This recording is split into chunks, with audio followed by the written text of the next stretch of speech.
মধ্যপ্রাচ্যে উত্তেজনা নতুন মাত্রা পেয়েছে। যুক্তরাষ্ট্র দাবি করছে সাম্প্রতিক অভিযানে ইরানের প্রায় ১৭টি নৌযান ধ্বংস করা হয়েছে। মার্কিন প্রতিরক্ষা দপ্তর বলছে হরমুজ প্রণালী ও পারস্য উপসাগর জুড়ে কয়েক দফা সমন্বিত হামলা চালানো হয়। এতে ড্রোন, ক্ষেপণাস্ত্র ও যুদ্ধবিমান ব্যবহার করা হয়েছে।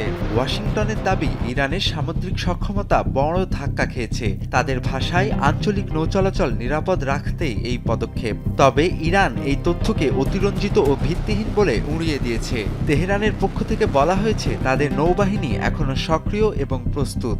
স্যান্ডেলিনা সো, রূপচর্চায় আভিজাত্য।